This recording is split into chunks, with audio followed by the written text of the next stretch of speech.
Salve, salve galera, amigos e amigas da Fórmula 1, amantes do automobilismo. Um dia muito especial, né? Primeiramente, feliz Dia dos Namorados a todos aí, que curtam bastante com seus parceiros, suas parceiras, enfim, seus parceiros, pessoas que não se encaixam no gênero binário, enfim, aproveitem bastante, que seja um bom Dia dos Namorados para todos. Hoje, domingo, dia 12 de junho, dia de GP do Azerbaijão na Fórmula 1. Deu Red Bull novamente, dobradinha, terceira dobradinha da Red Bull na temporada até aqui e disparou, né? Disparou na liderança de construtores, mas também na liderança de pilotos. E já estamos aqui juntos, aqui, Wagner Ponce, Vitor Aguiar de volta depois de uma semana conturbada com a internet aqui em Recife, né, Vitor? Mas um fim de semana ainda também marcado pelas 24 horas de Le Mans, né? Terminou agora há pouco aqui, a gente só esperou resolver aqui a prova do Le Mans para a gente também trazer o resultado aqui nessa live e queria que vocês já apresentassem aí o que aconteceu em Le Mans, de fato, assim, uma vitória, mais, na verdade, uma prova que ano que vem completa 100 anos de existência, mas que é a principal categoria de endurance do automobilismo mundial, pessoal. Pois é, Ponce vai passar os resultados direitinho, mas antes eu queria também assim observar algumas curiosidades. Que a gente tem 2 programas seguidos falando de Fórmula 1, justamente em 2 semanas de outras corridas de Tríplice Coroa.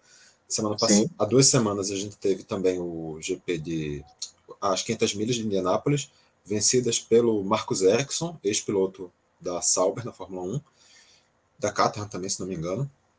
E agora a gente vê as 24 horas de Le Mans, que terminam com direito a um pódio brasileiro em uma das categorias, com o Daniel Serra, muito campeão da Stock Car.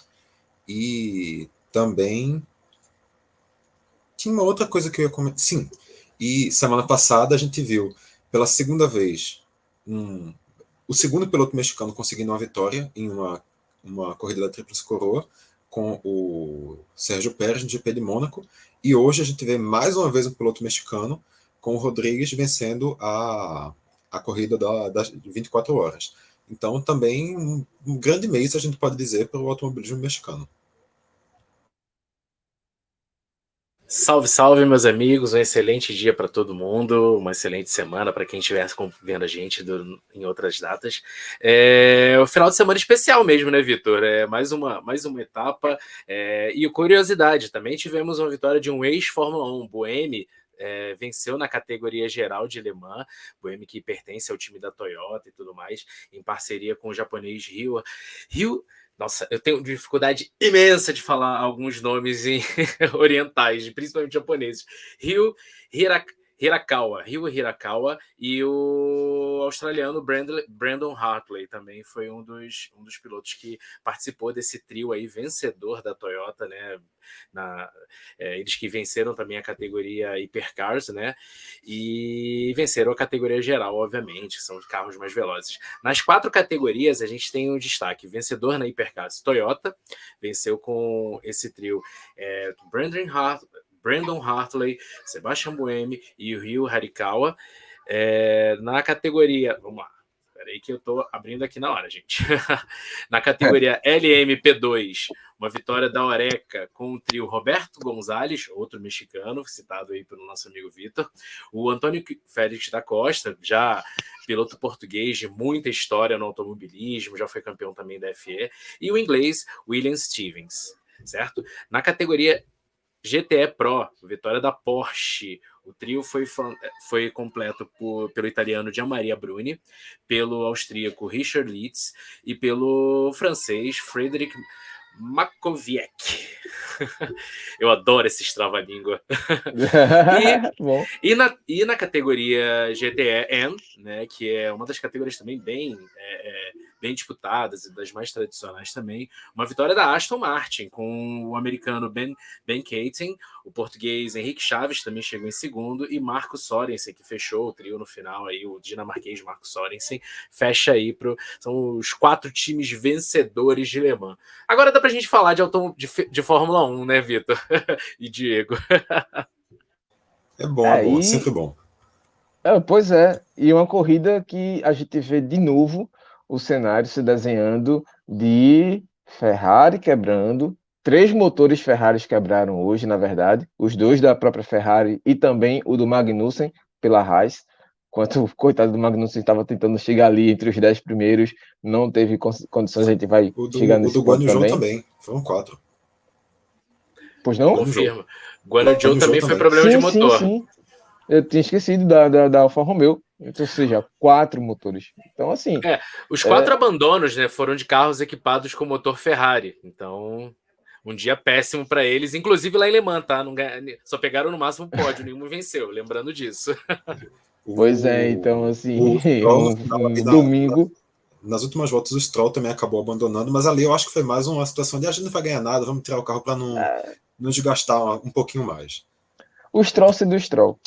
Mas um final de semana nada bom para a Ferrari, que até foi bem nos classificatórios, nos treinos livres e tudo mais e tal, mas hoje de corrida novamente teve esse problema de confiabilidade e preocupa, viu? Porque é a segunda vez consecutiva que o Leclerc está na liderança. Talvez ele até dessa vez fosse atacado pela Red Bull, dificilmente, diferentemente das últimas 2 semanas, das últimas provas, na verdade, mas o jogo virou. Agora, Max Verstappen, que venceu o GP do Azerbaijão nesse domingo, ele, com a dobradinha do Sérgio Pérez, estica ainda mais essa liderança que ele tinha em relação ao Leclerc, e agora não é mais o Leclerc o vice-líder do campeonato, é o Sérgio Pérez.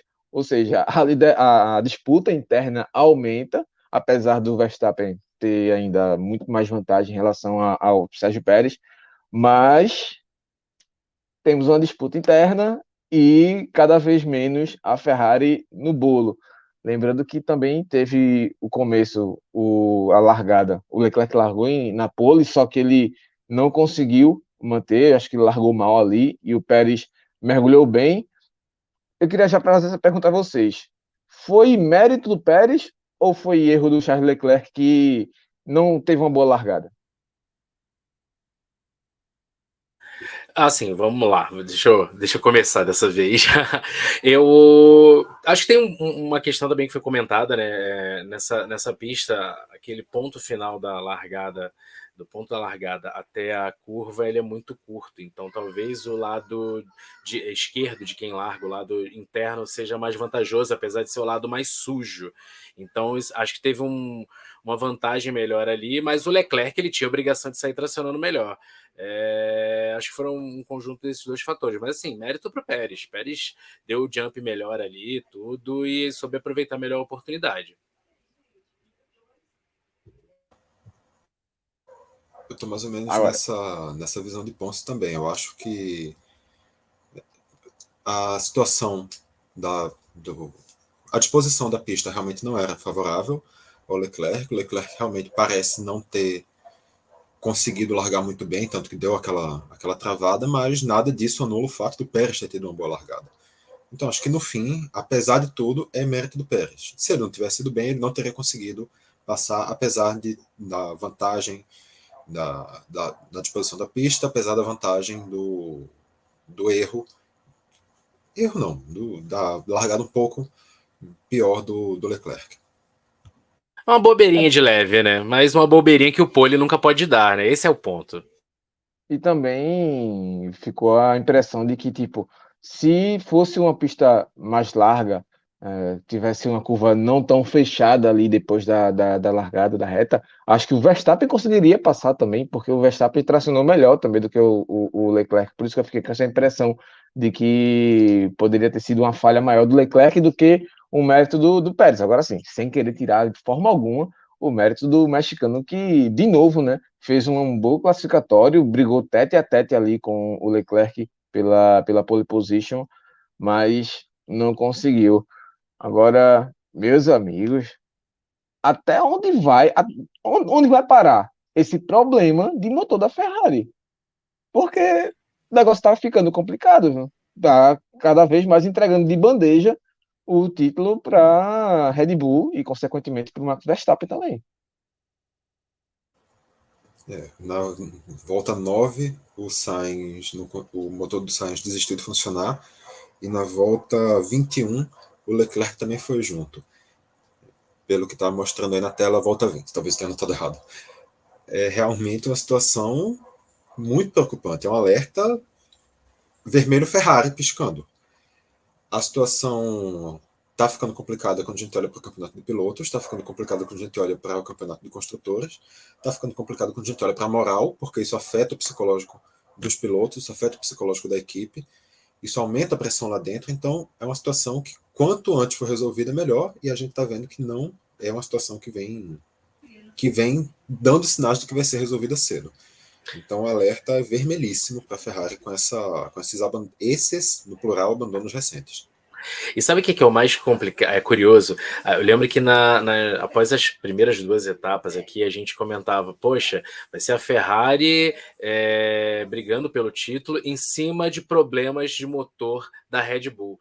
E hoje, na época, a gente acabou descobrindo que eram problemas de fluxo de abastecimento que a Red Bull estava tendo e tudo mais. E agora não, agora o jogo virou. A Ferrari deixa de ter um carro confiável e a Red Bull se mostra muito confiável e muito veloz. A Red Bull, ela não está tendo, digamos, ela não está sendo a mais rápida no treino, mas ela tem uma constância, ela tem um ritmo de corrida muito bom. E o principal, ela chega no final, né? Esse é o ponto. Além de ser rápida, ela chega no final. A Ferrari, ela está sendo o leão de treino, só que não chega. Segunda corrida consecutiva com problemas e isso complica muito mesmo o campeonato da equipe de Maranello. Pois é, o Leclerc vem empilhando poles. Salvo engano, são 4 poles seguidas para o Leclerc. O Leclerc ultrapassou, inclusive, o Verstappen no total de poles da carreira, mesmo tendo uma carreira, digamos assim, nas equipes de alto nível bem mais curta. O Leclerc já conseguiu estar 15 a 14, salvo engano. Isso. E ainda assim, na hora de chegar para a prova, a gente vê que o carro da Ferrari não está conseguindo manter. E é estranho quando a gente pensa justamente nesse X. A gente já imaginava que o carro da Red Bull poderia evoluir, poderia recuperar essa confiabilidade e se tornar... Eu acho que talvez ninguém imaginasse que fosse ser tão cedo, que numa quarta, numa quinta corrida ele já conseguisse, mas a gente esperava que a Red Bull conseguisse evoluir nesse problema. Mas eu acho que ninguém imaginava que a Ferrari ia recuar tanto, porque no início a Ferrari parecia ser um carro confiável. Não é uma questão de que a Ferrari era mais confiável que a Red Bull, mas a Ferrari mais ou menos, a Red Bull era ruim. Não, a Ferrari vinha conseguindo e regrediu para um ponto muito pior do que a Red Bull estava no início. É realmente estranho esse recuo que a Ferrari sinaliza dar ao longo dessa sequência do campeonato.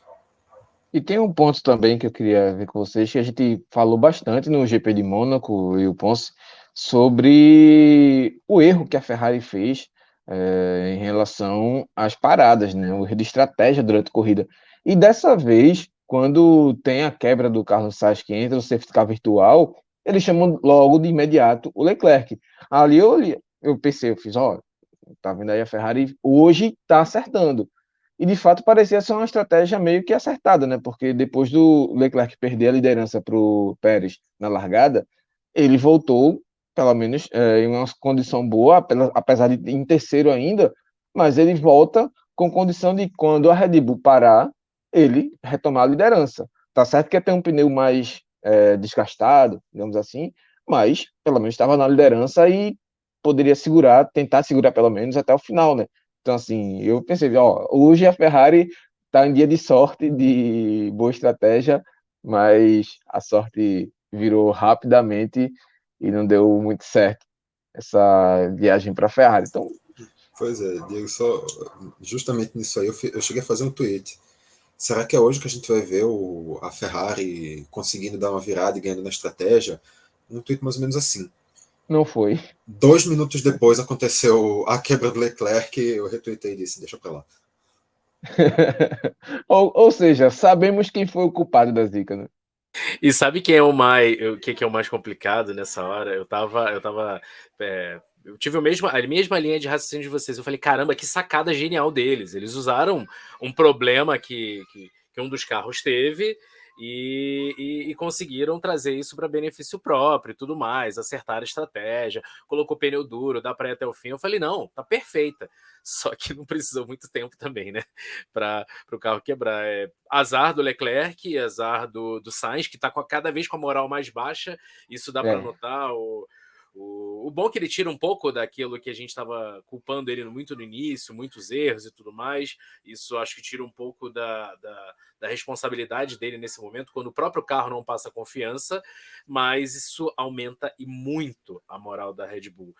Basta ver o que o próprio Pérez está fazendo. A corrida do Pérez foi excelente. É aquela boa e velha corrida. O segundo piloto fazendo o que ele tem que fazer. E isso a gente vem batendo na tecla. Ele está sendo perfeito nisso. Quando ele pode, ele vence. Quando não pode, ele entrega a vitória para o seu companheiro de equipe, né? E assim, com a corrida praticamente definida aí com 20 voltas, com essa quebra do Leclerc, aí eram basicamente 30 voltas para confirmar o óbvio. Talvez se alguém quebrasse ou entrasse o safety car, que é bastante comum para o circuito de Baku, o circuito de rua, que tem curvas muito fechadas, a gente viu pilotos errando ao longo do treino livre várias vezes, né, Stroll? E durante a classificação bateu 2 vezes em uma única volta, um gênio. Mas assim, essa definição praticamente da corrida abriu espaço para o foco no pilotão de trás, né? E aí a briga pelas outras posições, principalmente a quarta, porque a terceira a gente já sabe de quem é, o quinto carro ou quarto, né? Talvez, né? É o Mas melhor assim, dos mortais, né? exatamente. O líder da Série B, eu não vou dizer que seja o Cruzeiro, viu, Ponce? Porque sei que hoje aí a turma vai dar uma força pro Vascão. Mas ficou bonita, pelo menos assim, deixou mais evidência o trabalho do Hamilton na luta com o Gasly. O Hamilton consegue vencer o Gasly ali, e uma boa estratégia da Mercedes também, que manda parar quando tem a quebra do Magnussen e aproveita para calçar um pneu novo e dizer, ó, Hamilton, te vira, faz o que tu sabe de melhor aí e busca esse quarto lugar. E o Hamilton consegue. É um Hamilton longe do que ele já sabe, ele pode disputar, ou disputou, né? A gente não sabe se ele vai recuperar ou não ainda essa briga por uma liderança, isso a gente vai ver nas próximas temporadas, se é que ele vai seguir, enfim. Mas assim, bota o Hamilton de novo em destaque, né? Tanto que ele foi eleito pela audiência da Fórmula 1 como o piloto do dia, né? Mas a lombar ali, Mais saiu assim, sofrido, ó. né? Mais sofrido. Doeu. E não foi só pelaquela lombar, até que teve uma brincadeira bem, bem engraçada do Giafone, né? Em cima disso, né? Correr em Baku é bom, mas que pena que dá dor nas costas. E assim, uma questão que eu olho muito é que como tá difícil para o Hamilton conseguir esses pontos. O Russell é soberano ali como o melhor dos demais. Só que o Hamilton não, ele vai lá para trás, ele sai de trás, aí tem que fazer corrida de recuperação, aí para no box, aí perde mais 4, 5 posições, aí tem que sair recuperando tudo na pista. Tá tendo que trabalhar como nunca o Lewis Hamilton, mas foi uma grande corrida dele, como sempre, um piloto completaço como mas além de tudo tá tomando de 7-1 do companheiro de equipe do George Russell. Esse é outro ponto também curioso. Chato. Placar meio chato para um brasileiro, né? E ele, brasileiro, agora, né? Mas sobre essa questão do Hamilton na Mercedes, eu acho que isso, inclusive, dá para a gente linkar um pouquinho também com a estratégia, quando a gente questiona se a estratégia da Ferrari de levar o Leclerc para a parada logo ali no início era uma boa, porque naquela parada pararam justamente o Russell, o Hamilton e o Gasly, que foram os 3 pilotos que conseguiram ter o principal destaque da prova. Acho que já adiantando aqui, vão ser eles, provavelmente, os 3 nomes que a gente vai dizer como principais destaques da prova. Não sei se alguém vai discordar, mas enfim. Essa questão das costas do Hamilton, eu acho que isso também levanta muito um debate sobre a questão dos kicks, do porpoising, dos saltos, de como você quer que você queira chamar aquela questão do efeito solo, que o carro vai como um golfinho, como fazem a analogia. É uma situação muito preocupante que a gente vê com os carros, uma questão até mesmo de saúde, uma questão de preocupação médica, que a Fórmula 1 não vem conseguindo dar uma solução, que as equipes não vêm conseguindo dar uma solução, e que quando a gente olha e vê que o carro do ano que vem vai ser o mesmo, a Fórmula 1, dentro do seu regulamento, não vai conseguir encontrar uma brecha para alterar isso, até porque eles não sabem qual é a solução. Então, acho que é um alerta também um pouquinho preocupante que a gente está aí e que pode, espero que não, mas que pode acabar abreviando um pouquinho a carreira de alguns pilotos, porque eles não vão ter condição física de encarar mais uma temporada. E o George Russell já comentou que, até foi falado na transmissão, o George Russell, numa entrevista durante esse final de semana, ele falou que ele tem preocupação até de quebra, né? Um caso desse, ele tem preocupação por questões de acidente, de quebra, tudo isso por conta desse kick que o carro dá.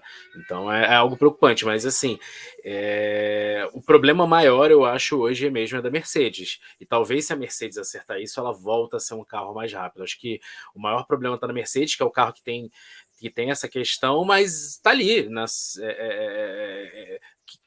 Digamos assim, é o quinto e o sexto carro do grid mais rápido, né? Então, talvez seja a solução quando a Mercedes que vai encontrar essa solução e tudo mais. Vamos ver como é que fica, né? É verdade. Outros pilotos também se destacaram, e aí eu trago primeiro os dois campeões, porque o Vettel, e aí já eu dou um spoilerzinho aqui que eu não vou concordar tanto com o Vitor por causa desse cidadão, o tetracampeão hoje foi bem, viu? Vocês falaram da ultrapassagem que o Hamilton sofreu depois dos boxes, mas ele estava disputando na hora que ele parou, também com o abandono do Carlos Sainz, quer dizer, Carlos Pérez, depois pensei Sérgio Sainz, pense na salada. Mas assim, estavam disputando ali na pista mesmo, o Hamilton e o Vettel. Tava até bonito de ver, inclusive, né?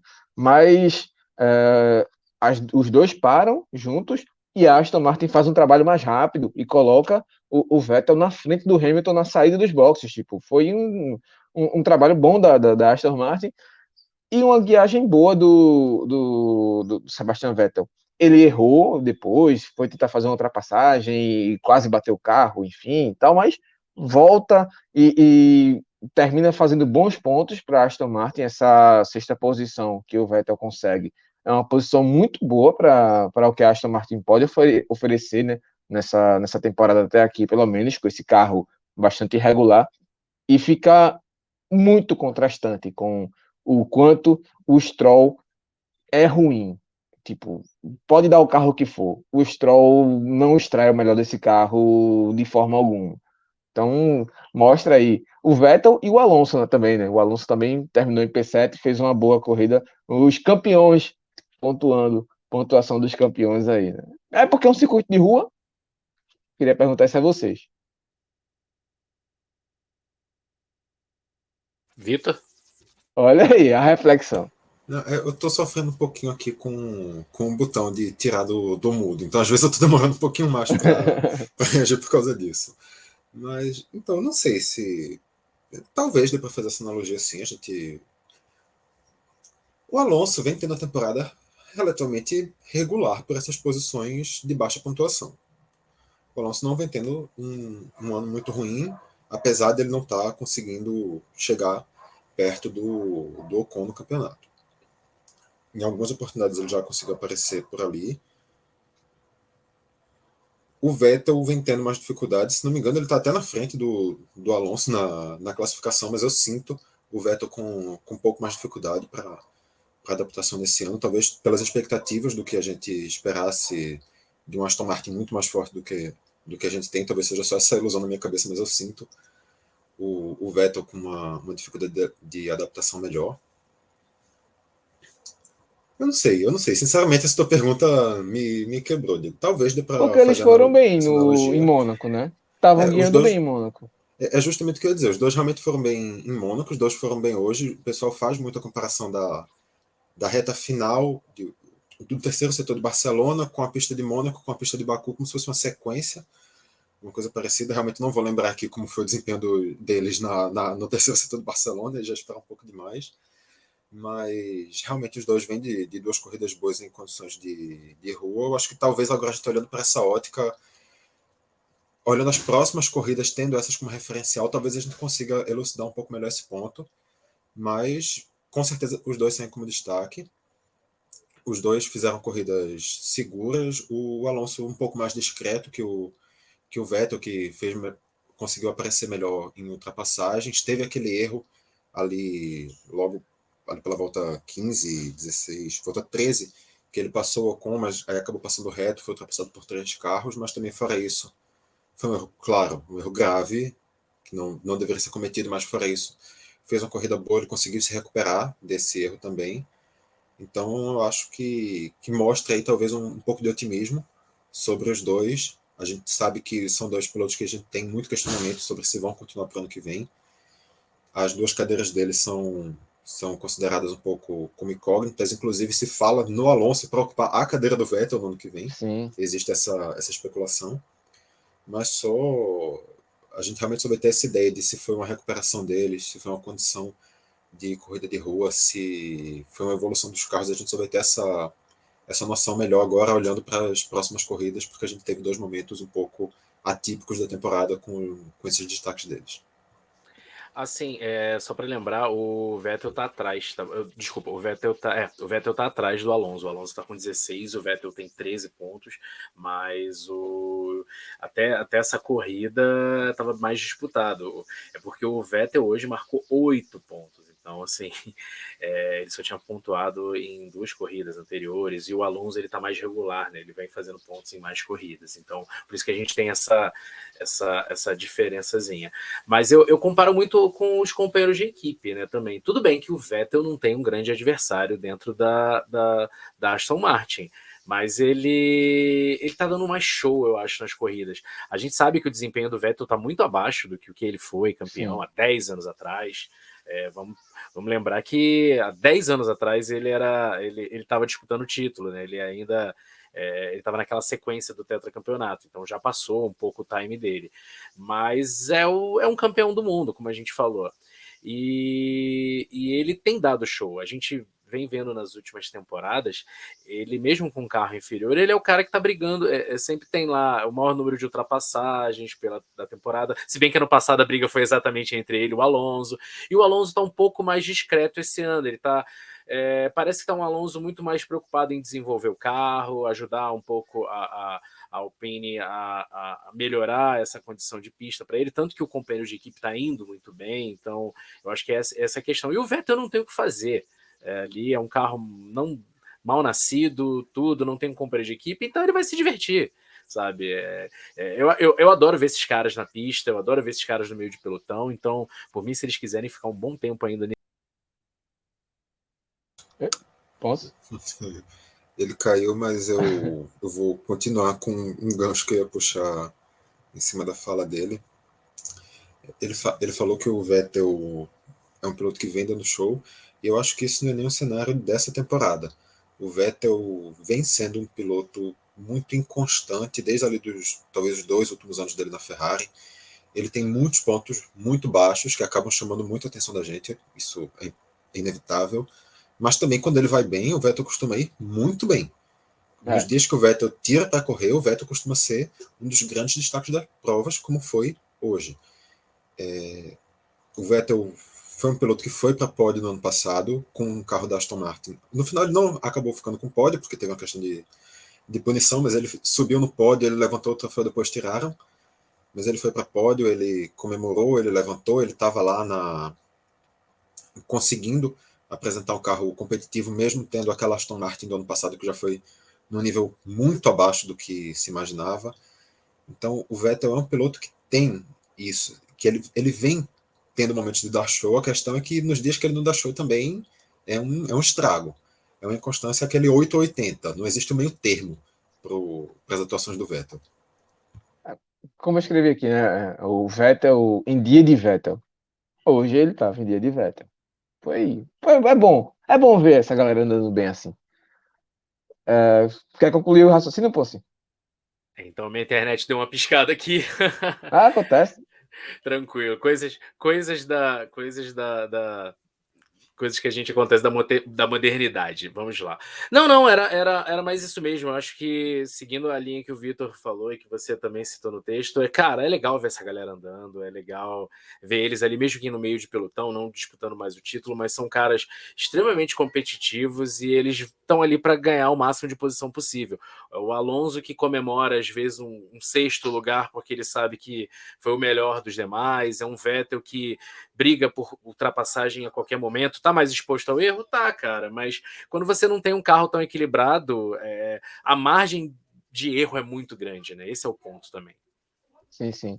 E também, só completando a zona de pontuação, a gente viu, além do Alonso também, o Ocon pontuou, né, fez um pontinho com a Alpine, e as McLaren, né, que fizeram um treino terrível. Pela primeira vez na temporada, nenhum dos carros da McLaren passou para o Q3. O Ricardo nem precisa citar, mas o Norris dessa vez não passou para o Q3 e Q3, perdão, no Qualify do sábado. E hoje, pelo menos, fizeram ali um P8, P9, dizer, ó, não foi de todo ruim o final de semana da McLaren no Azerbaijão e terminando aí com esses pontinhos mínimos, mas pelo menos pontuou. Dá pra gente dizer que é um final de semana que a gente não vai falar mal do Ricardo? Sim, olha aí, surpreendeu. Mas o curioso é que naquele final de corrida, né, ali até a ordem dos boxes, não. O Ricardo vai tentar. Ricardo vai correr, vai fazer uma perseguição ao Alonso, vai tentar ultrapassar. E aí, caso não ultrapasse, a gente libera para o Norris ultrapassar o Ricardo, fazer a tentativa. E aí, se tudo der errado, a gente inverte as posições. O que aconteceu? Nada disso. O Ricardo não passou, não cedeu posição e terminaram como estava ali naquelas 5 voltas finais, né? Mas também, convenhamos, querer fazer isso a 5 voltas do fim era loucura da McLaren também, né? Mas assim, sobre o Ricardo, quando a gente vai acompanhando a corrida, a gente vai notando umas coisas, a gente vai pensando ali durante a corrida o que a gente vai comentar quando a gente chegar por aqui. E ele mais ou menos pela volta, não sei, 25, volta 30, eu olhei para aquela listinha do lado, vi o Ricardo em sexto, vi o Norris lá embaixo, ele era antepenúltimo, não lembro quantos carros já tinham saído, mas ele era antepenúltimo. Eu já estava com o discurso pronto. Hoje é o dia da redenção. Primeiro a redenção do Gasly, que vinha tendo uma temporada muito abaixo do Tsunoda e estava conseguindo ali um quarto lugar. Então, era já a primeira redenção. E segunda, a redenção do Ricardo, que estava ficando em sexto, que estava conseguindo uma vitória moral, apesar de um fim de semana muito inconstante da McLaren, que começou mal nos treinos livres, melhorou, piorou mais ainda no classificatório, conseguiu essa recuperação na corrida. Eu estava com o discurso todo pronto para dizer que era o Ricardo dando uma volta por cima nesse fim de semana, logo depois de uma semana que Ponce falou com essas palavras. A gente decidiu que a gente não pode mais criticar o Ricardo porque as expectativas estão baixas.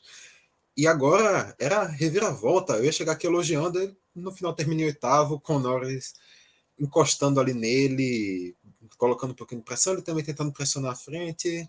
Ficou ruim? Óbvio que não. Considerando todo o cenário, é muito bom para o Ricardo, ele conseguiu terminar na zona de pontuação, a corrida de recuperação, mas pela expectativa que eu criei no meio da corrida, eu acho que também já que dava talvez para o Ricardo ter conseguido finalizar com um desempenho um pouquinho melhor também. Se a McLaren, se o Zac Brown aceita aí esse pedido do Norris para passar o Ricardo ali, deixa eu passar. E para mim, se eu fosse Ricardo, levantava na hora e ia embora, porque, pô, quando o cara consegue um diazinho menos ruim de aliviar pelo menos um pouco a tensão, o cara, sai de posição pro teu colega, aí, bicho. Eu também sou contra, ainda mais em briga ali da meiuca da tabela. Não é uma briga pelo título e tudo mais. Tudo bem que o Norris está enfiando 50 pontos na cabeça do Ricardo, né? Contra 15 só do australiano. Então tem uma diferença um pouco grande aí. Mas para o Ricardo chegar na frente do companheiro de equipe já é uma grande vitória. Independente dele ter andado ali em quarto, eu também fiz essa observação durante a corrida, Vitor. Eu estava olhando e eu falei, caramba, tem aí uns 10 carros entre os dois, tem uma distância grande aí. Hoje vai ser um corridaço que a gente vai poder falar que o Ricardo salvou a McLaren. No final das contas, acabaram juntos, né? Pois é. E assim, 50-15 é uma distância grande, mas é porque já diminuiu 2 pontos hoje. Tem isso também, né? Mas, assim, só para a gente também não passar batida, a gente vai certamente botar nos destaques, mas a Alfa Romeo, a AlphaTauri, perdão, fez uma boa corrida também. Tava com o Tsunoda também na zona de pontuação, além do Gasly, que a gente já citou, que estava lá em cima brigando, foi lá P4 com o Hamilton, terminou em P5. O Tsunoda também estava brigando bem, tava até chegou a ficar em P5 na frente do Hamilton quando o Hamilton fez a troca, só que aí é brincadeira, você querer que o Tsunoda também segure bem o Hamilton. Ele já segurou em outras oportunidades, mas com um pneu tão diferente assim Não dá para de exigir, né? diferença de uso, não dava para exigir. Só que ele dá o azar de quebrar um pedaço da asa traseira, tem que remendar ali com a silver tape, a cena foi bizarra, tipo, mas é o que tem, né? Tá alemã aí que eu diga, né? Porque foi Rapaz, quase o endurance do americano, Tsunoda. americano é fã de NASCAR, cara, e todo final de semana, quando tem aquelas batidas e tudo mais, o que você mais vê é o uso de silver tape ali para remendar os carros. Por que a Fórmula 1 não pode fazer isso, né? Acho que Pois a é. NASCAR deve ser a maior propaganda possível de silver tape que já existiu, cara. Dá para dizer então que a Liberty conseguiu sucesso no seu desejo de expandir para o mercado americano, né? Mais um Exato. ponto aí. Olha, pelo menos uma tweetadazinha, Tsunoda em dia de NASCAR, pelo menos para engajar com os americanos, acho que dá para a Fórmula 1 fazer. Vale. Agora sim, na hora que soltou aquela bandeira preta e laranja, o coração doeu, porque era só ter deixado o VRS fechado, velho. Era só ter É. deixado fechado. E tá, assim, eu acho que foi um certo exagero, cara, aquela bandeira também. Não precisava ter chamado, não. Era exatamente isso. Olha, tá com problema na asa, vocês não podem abrir mais ou vem pro box para corrigir, sabe? Acho que podia ser esse tipo de orientação, mas a FIA não tem mais orientação por áudio, né? Agora toda a comunicação vai ser dessa forma, ou pune ou não pune, ou dá bandeira ou não dá, ou chama pro box ou não chama. Então, esse é o ponto, né? Não tinha. Ah, não, vocês podem continuar na pista, mas sem abrir o DRS. Não existe isso. Talvez tivesse medo de que, tipo, se descolasse do carro, provocasse um acidente, enfim, talvez Sim, acho que sim. pode ter sido um conservadorismo maior, né? Mas Não também que a silver tape fosse evitar isso, né? exato. Um carro andando a 320 por hora numa reta não garante nada ali, não, tá? Pois é. Ó, só um detalhezinho para não deixar de escapar sobre o Gasly, foi um final de semana muito bom também dele, né? Sim. No Qualify ele já vinha se destacado, ele estava se destacando muito nos treinos livres, então assim, dá para dizer, se a gente não falou isso do Ricardo, mas dá para falar, foi uma redenção esse final de semana para o Gasly. Bom, então vamos começar com o nosso top 3 aqui, nosso pódio dos melhores e piores da corrida. Eu vou começar dessa vez. E vou começar dando a moral pro Hamilton. Vou dar uma moralzinha. Tá precisando? Foi bom, foi bem hoje. Piloto do dia pela audiência da Fórmula 1. Então, tá bem o Hamilton ali. Junto. É porque, velho. Eu queria dar esse prêmio também pro Sérgio Pérez, só que fica meio complicado, né? Então, enfim, deixa de lado um pouquinho essa briga aí. Essa vitória caiu no colo do Verstappen mesmo.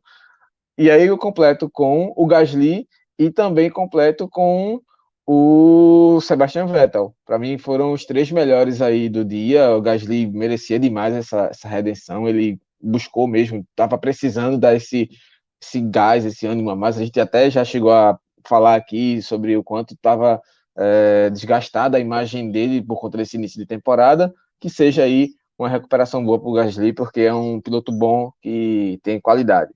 Se vocês quiserem emendar aí com os positivos e depois a gente entra com os negativos. Eu já tinha adiantado os meus, né? Eu vou comentar um pouquinho mais. Para mim, o Gasly entra como primeiro. Gasly, nem só pensando na corrida, mas pensando no que isso significa para ele. Sim. O Gasly vinha com toda essa condição. Ele viu semana passada, há 2 semanas, na verdade, o Sérgio Pérez ganhar Mônaco e logo depois ter um contrato renovado até 2024 na Red Bull, ou seja, se ainda existir alguma frestinha aberta de esperança, fechou completamente.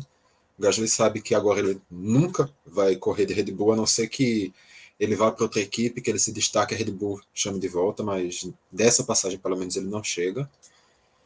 E agora ele precisa pensar que ele tem um contrato de mais um ano, para a próxima temporada ainda com a AlphaTauri, mas que ele também tem mercado, que ele pode aparecer aí em alguma outra equipe, talvez, se surgir um interesse. Vai que a McLaren decide segurar um pouquinho mais a dupla americana e decide colocar ele no lugar do Ricardo, por exemplo, que o Ricardo também tem contrato, mas que todo mundo sabe que ninguém pretende segurar o Ricardo para o ano que vem, mas enfim. O Gasly, Vitor, que é o maior organizador de festas da Fórmula 1.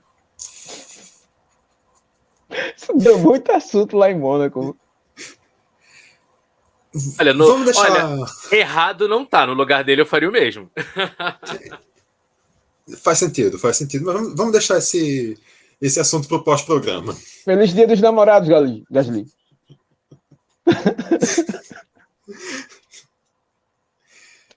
Enfim. Perdão por isso.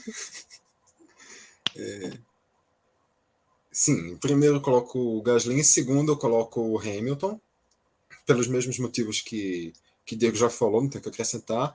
E em terceiro eu fecho com o Russell, senhor consistência, conseguindo a cada corrida fazer literalmente o máximo que ele pode. Só teve uma das corridas que ele ficou atrás de uma McLaren, fora isso, só ficou atrás de Ferrari, de Red Bull e lá na primeira corrida do próprio Lewis Hamilton. Então, para mim, se ele continuar fazendo isso toda corrida, em toda corrida ele vai ter que estar aqui, apesar de ser uma coisa que vai virar padrão. Eu colocaria, sim, o Vettel, mas eu acho que aquele errinho ali no início acaba pesando um pouco contra. Eu colocaria, sim, o Sérgio Pérez. Se o Leclerc tivesse conseguido concluir a corrida em terceiro, eu acho que o Pérez também poderia merecer aí, mas como não rolou, deixa esses três mesmo. Eu vou quebrar algo que eu sempre faço aqui toda semana. Eu sempre coloco o vencedor no meu top 3, porque assim, o cara venceu a corrida, ponto. Mas hoje foi meio que o concurso, né? Assim, a questão dos carros da Red Bull ali. O Sérgio Pérez, para mim, foi um piloto. Eu até destaco mais ele do que o Verstappen, porque ele foi muito mais decisivo. O Verstappen ele fez o que ele precisava fazer e foi perfeito. Não teve perfeito. disputa, né? Não teve disputa e ele foi perfeito, sem erro, fazendo volta rápida, tudo. Mas o Pérez também ficou fazendo volta rápida. Inclusive, eu não vi se terminou com ele a volta mais rápida. Do Pérez. Foi do Pérez. E o Pérez ele foi perfeito. Ele atrapalhou a corrida ali da Ferrari naquele momento.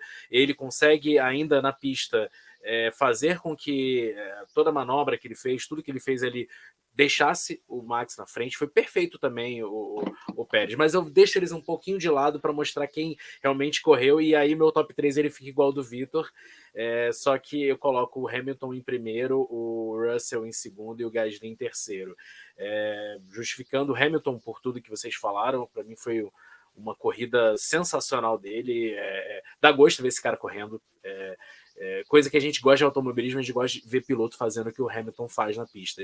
É um cara que se doa ao máximo ali, e ele sabe que aquele quarto lugar para ele é uma vitória, sabe? Então isso é legal, ele sai daquele jeito, saiu mancando, reclamando de dores nas costas e tudo mais. E o Russell, para mim, é um caso muito parecido com o do Max. Ele fez o que tinha que fazer, foi o mais rápido que ele podia, o tempo inteiro, um constante, e ali ele consegue pontuando, e tanto que a gente vê ele na situação que ele está. Ele está bem na frente já do Sainz, que corre de Ferrari, tem um carro... Não dá para dizer hoje tão melhor, mas é um carro mais rápido, né? Porque um carro que não chega no final não dá para dizer que ele é melhor. Mas a constância do Russell é um absurdo, sério. O que esse cara tá fazendo na temporada é sensacional. E, obviamente, o Gasly pela redenção, pela boa corrida, pela boa regularidade. No final ali, ele não tinha carro para segurar o Hamilton, então a própria equipe tinha noção disso e falou, olha, não coloque em risco, sabe? Esses pontos, até perdendo a posição, esses pontos são muito importantes pra gente. Então... fica aí, fica tranquilo, traz o carro para casa que tá valendo, e foi bem merecido também. Eu acho que os três terminaram fizeram boas corridas de muito destaque, e merecem os pontos que eles conquistaram.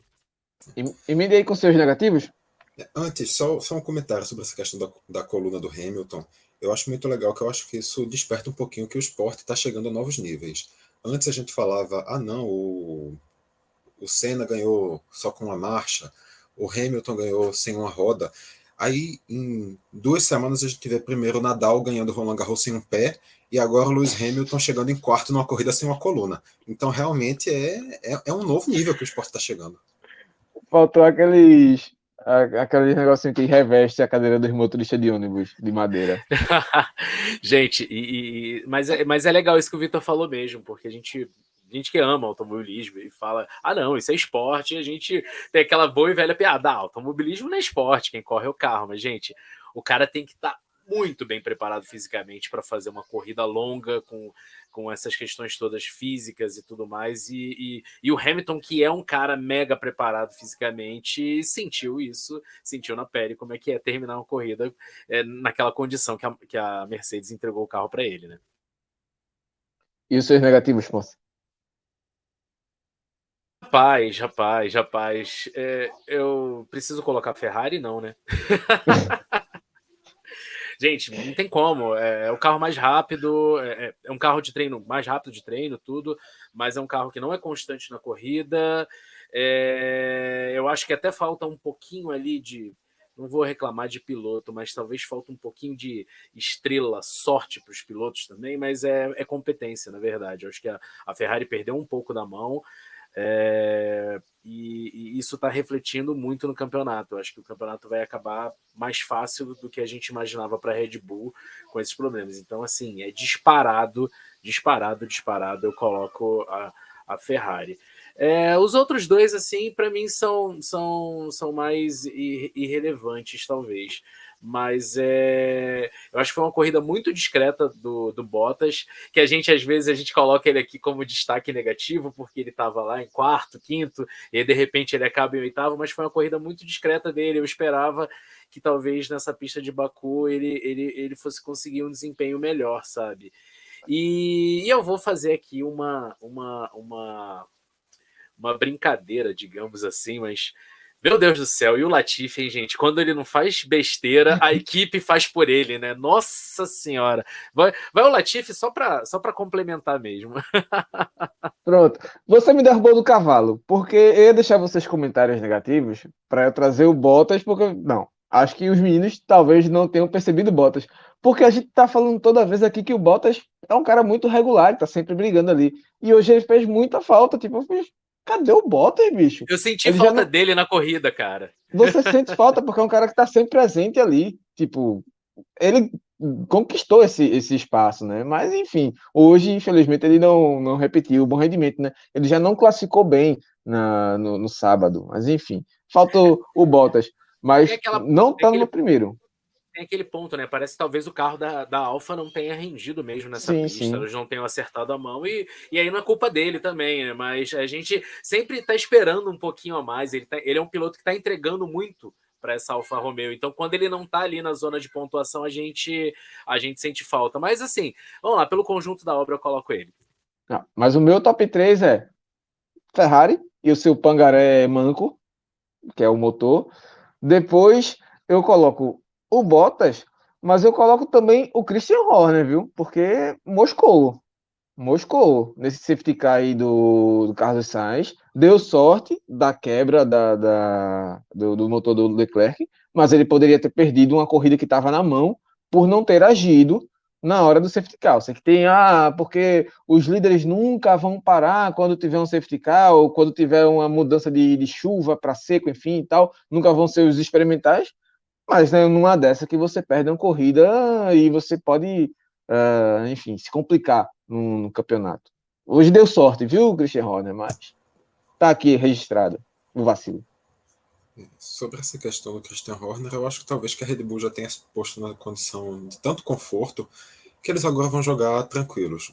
Perder uma corrida uma vez ou outra, eu acho que a Red Bull não está preocupada com isso. Perder e ficar em segundo e terceiro, ainda mais porque o Sainz já tinha saído da corrida, eu acho que para a Red Bull, se isso acontecesse, o problema não ia ser considerado tão grande. Eu acredito que tenha sido por isso também que eles nem Mas era se chato, moveram. viu?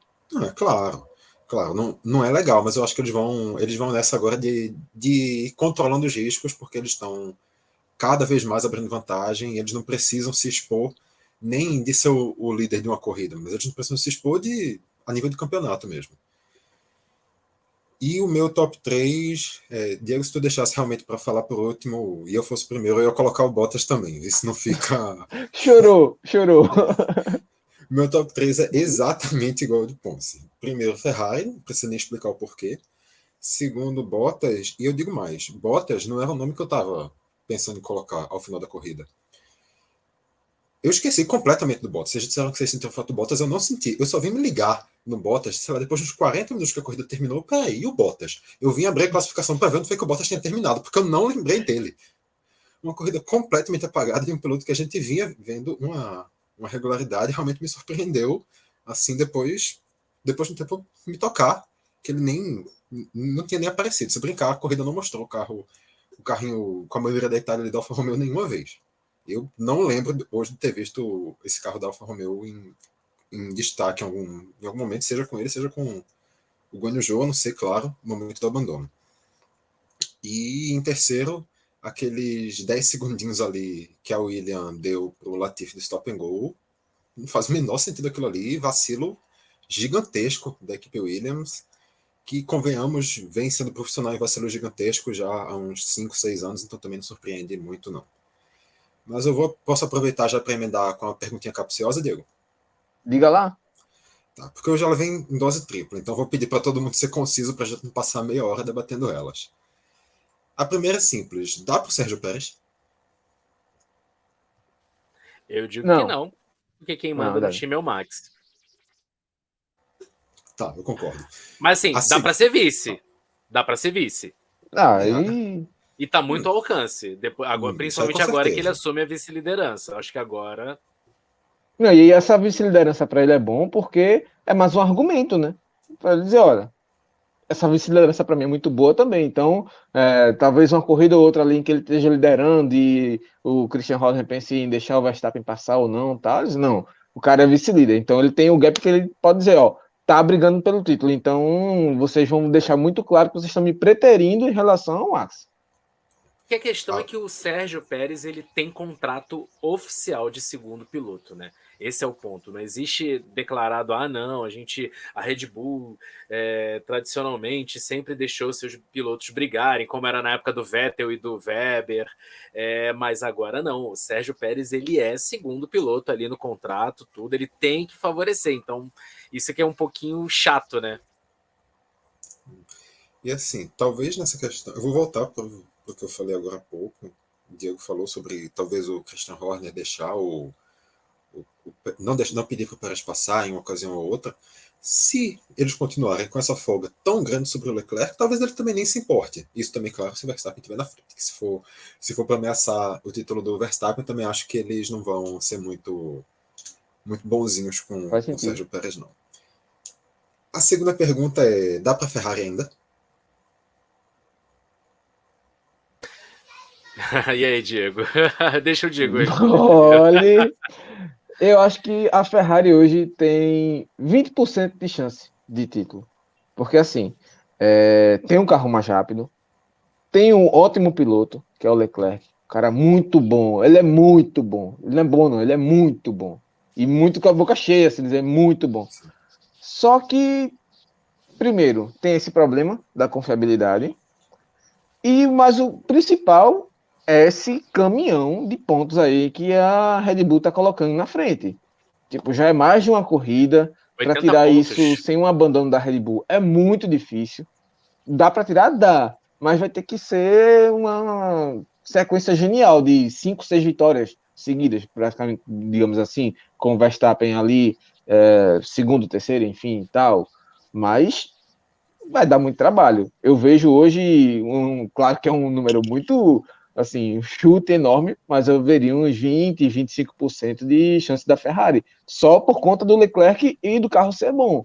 Mas por conta desse motor aí e da situação de campeonato, acho que reduziu muito as chances. Como a gente gosta tanto disso, eu não vou chegar e vou falar, não, já dá para jogar toalha e tudo mais em favor da Red Bull. Acho que tem chance de recuperação. A Ferrari é uma grande equipe, mas nessas 8 etapas houve uma inversão, né? A Red Bull tirou o gap que ela tinha para a Ferrari, passou e foi embora. E hoje a gente vê uma Ferrari muito mais próxima da terceira colocada Mercedes do que da Red Bull. Então, isso ligou, como o Vitor falou no início, ligou o alerta vermelho total ali. Assim, tem uma fase agora boa do campeonato, onde são pistas que tendem a esse carro da Ferrari bem. A gente tem Canadá, que sempre tem boas corridas, e tem uma pista é um circuito meio que não é permanente, porque ele é dentro de um parque, ele é muito na pegada como é Albert Park e tudo mais. Aí depois a gente tem Inglaterra, que é uma pista que favorece muito aos motores fortes da Red Bull também, com suas grandes retas e tudo mais. E depois vem Áustria, Red Bull corre em casa.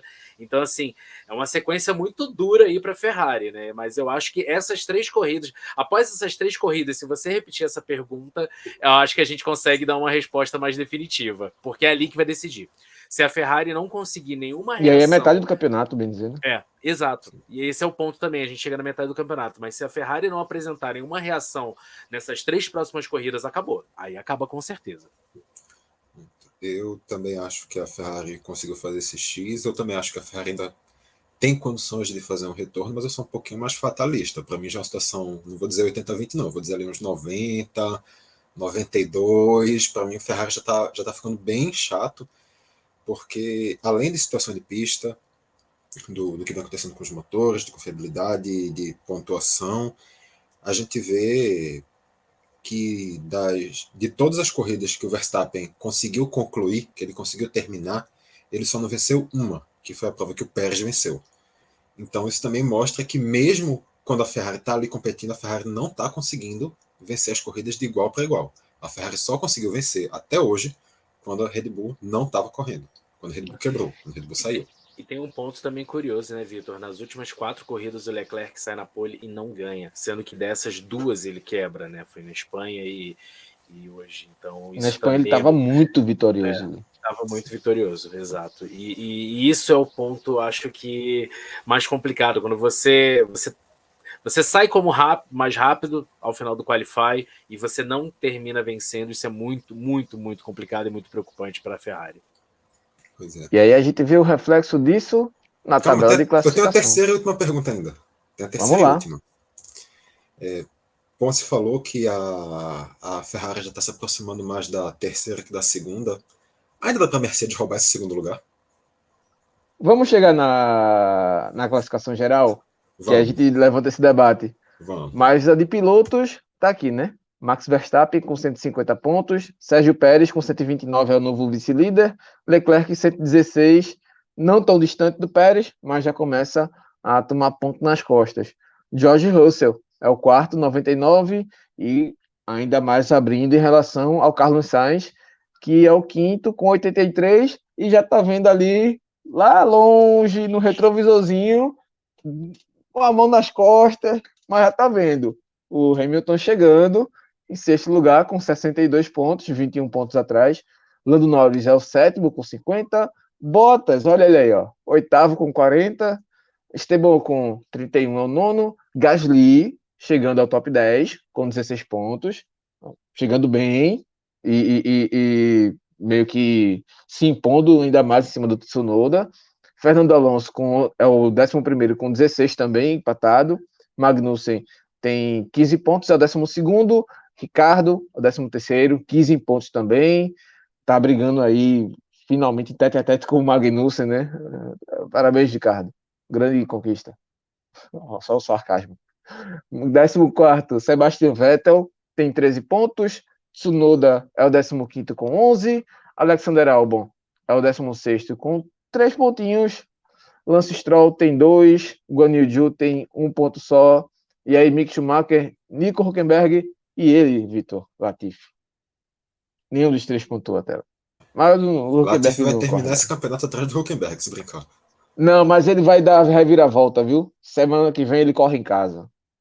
Fique tranquilo. Fique tranquilo. Ele Stroll, então. P1 e P2. Não, o Stroll não tem condição, não. Mas o Latifi tem. Bom, lembrando, cara, que tem os muros bem próximos à pista lá em Montreal, né? Minha nossa senhora, pô. Bela lembrança para Latifi e Stroll. Vocês lembram do Muro dos Campeões ali, da entrada da reta dos boxes ali em Montreal, né? Que ficou famoso porque vários pilotos se estampavam ali, até recuaram aquele muro 1 metro além da linha ali. Rapaz, no próximo GP a gente conversa. A melhor lembrança que eu tenho de Montreal é o Vettel pegando a plaquinha dele e colocando no lugar do Hamilton. Pra mim, aquilo foi espetacular. Bem, também. Penso numa pegada de ar.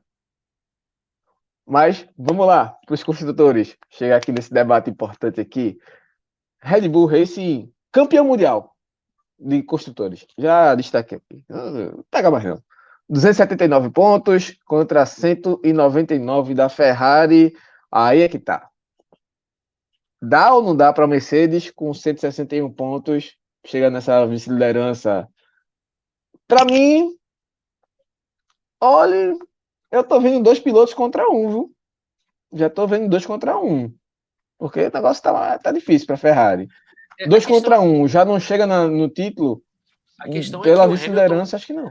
A questão é que o Hamilton tá sofrendo um pouco demais para fazer esses pontos, né? Essa questão. E o Sainz, ele não tá para jogo, né? Quando ele termina, tá ali, sem muito esforço, ele chega no seu 4º lugar e tudo mais. Às vezes, quando alguém mais à frente quebra, ele chega em 3º. Mas, assim, ele tá sendo engolido pelo Russell em desempenho, em regularidade e tudo mais. A questão é mais o Hamilton. Eu acho que se o Hamilton também... Acho que parece também que o Hamilton tem um ponto de adaptação um pouco maior ali. O Russell, acho que ele lida melhor com as dificuldades do carro da Mercedes, coisa que o Hamilton não está conseguindo lidar muito bem, por isso está tendo essa dificuldade. Mas eu acho que se enquadra na mesma tendência que eu falei sobre a Ferrari no ponto geral. Essas 3 próximas corridas definem. Eu acho que no final dessas 3 corridas aí, se a Mercedes conseguir recuperar um pouco essa diferença, tem uma história de que a Mercedes pode voltar a ter os side pods nas próximas corridas, então isso também pode fazer uma diferença. Vamos ver como é que fica. Para mim, eu vejo isso dependendo um pouquinho mais da Ferrari que da Mercedes. Se a Mercedes continuar no ritmo que ela tá e a Ferrari continuar no ritmo que ela tá, para mim a Mercedes passa. Porque a Ferrari vem em um cenário de queda. A Ferrari vem em um cenário de muitas quebras, um cenário de muitas falhas, de que se ela continuar com essa confiabilidade baixíssima, a Mercedes pode até não ultrapassar, mas pelo menos vai protagonizar uma disputa até as últimas corridas. Mas realmente, se a Ferrari conseguir se recuperar, se a Ferrari voltar a apresentar competitividade, se o Sainz colocar de lado essa zica absurda que ele está tendo, a Ferrari pode voltar a ser uma equipe competitiva. Para mim, depende mais da Ferrari que da Mercedes. Assim, como você falou que Hamilton vem tendo dificuldade para pontuar, mas para mim o cenário é exatamente igual ao cenário do Sainz. Para mim não dá para fazer essa comparação, porque o que um está fazendo, o outro está fazendo exatamente igual. Se o Hamilton conseguir um quiroprata aí, alguém que entenda de quiropraxia e fizer um trabalho filezinho, dá uma melhorada. Mas...